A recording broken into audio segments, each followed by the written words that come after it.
we were using a kind of interviewing called cognitive interviewing to look at deception, to see if we could tell the difference between true versus false autobiographical accounts. And in that technique, you say, hey, I'm really interested in your memory for what you say happened. Would you be willing to tell me about it? And people go, well, yeah, I want to tell you what happened to me. And so you bracket it and you say, so about how long was the experience we're going to talk about, and how did it begin? How did it end? Okay, focus on that time frame. Just tell me everything you remember. Don't leave anything out. Even if you think it's trivial or inconsistent, if it's in your brain, if it got in there, it's part of your memory, just go ahead and mention it. And then you shut up and you just let them talk. Then you go back and you say, I think I'm getting a really good picture. Humor me.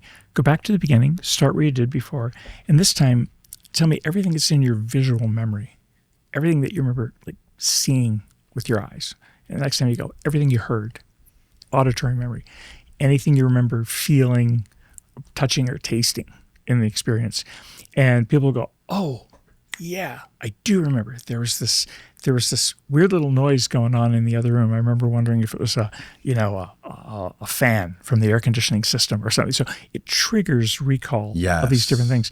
And then if you say touch, they go, I do remember. It was kind of this rough edge on the side of the table.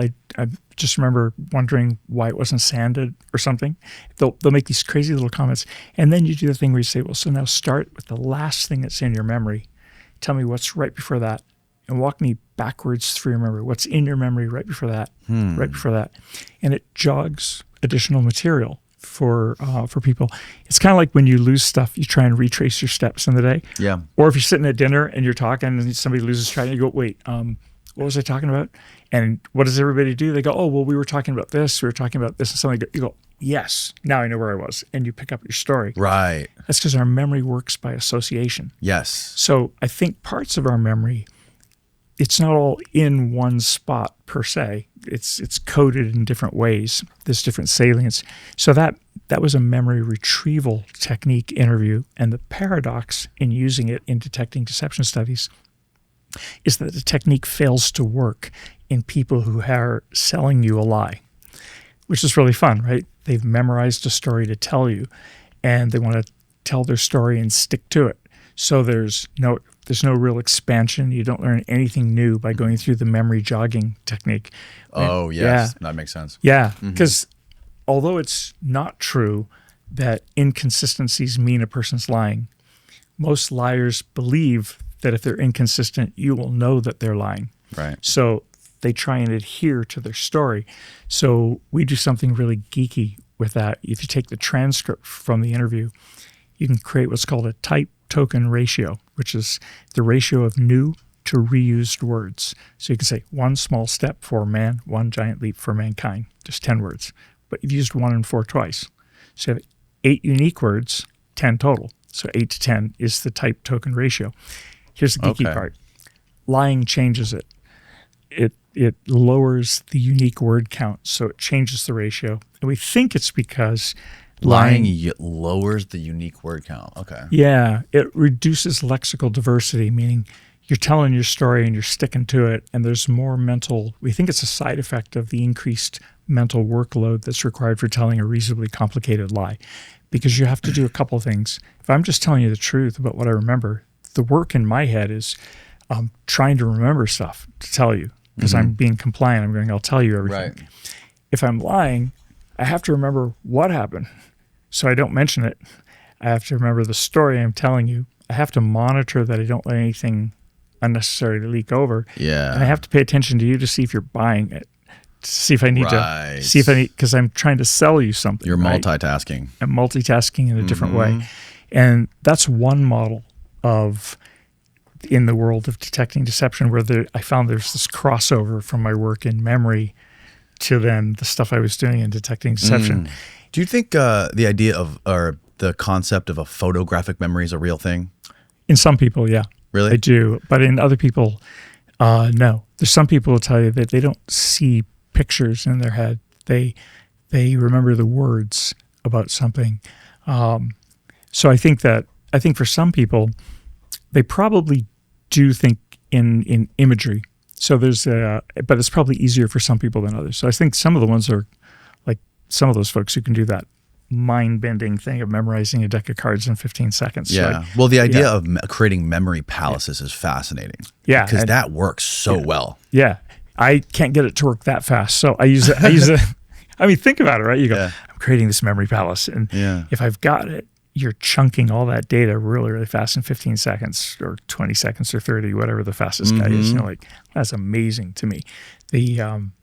But I mean, stage mentalists have been doing it for a long time for entertainment. As if you can make an image really fast and pair it with a number, you can say the number of the image, and it'll come back to your brain. But not everybody can do it. The idea of a memory palace is like you go somewhere like a big building or something like this, right? And then you start from like the driveway, and you'll say, I'm going to associate this memory with the mailbox. Okay, the next memory is going to be with the front door. So you like memorize the front door, and like somehow you connect a word with the location in that building. Or you just imagine it in your mind, that person or the object. So right. It may be quicker just to see it visually. And so it's like a hot dog. You like picture like the Oscar Mayer mobile like floating there right by the front door. Absolutely. And it's just something about it's the giant hot dog laying in your bathtub. Yes, you know, like right. bouncing a baby on top of it or something. The more weird it is, or the more sexy or graphic it is. Right. Oh yeah, that's another thing I forgot about. It just goes quick, and it seems to enhance the recall. The more provocative it is, for some reason it sticks to your memory. Yeah, absolutely. More. Yeah, something about visualizing this, like that 3D animated image in a certain spot. Like, it's fascinating how that works. So that would be like an example of a photographic memory, something like that. Somebody using imagery. Using that tool. I mean, when you think about it, though, it's probably a sign of health that our memory isn't perfect, right? When you think about it, that's like in my field, like in psych, that's how like therapy may help. Right.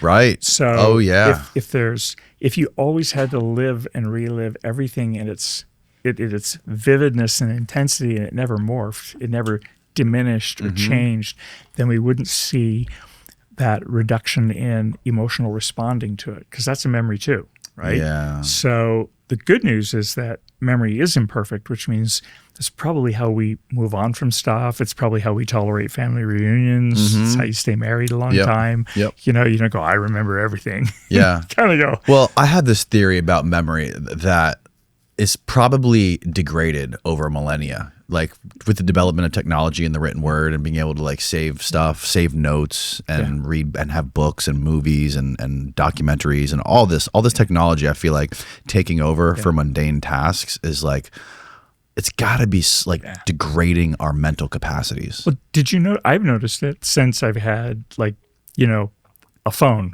about like an iPhone with contactless. I used to know all my friends' numbers by heart. They'd say, who it is, and I can name their number and remember it. Totally. I can't do it. Now like I just committed my wife's phone number to memory like a couple months ago. Yeah.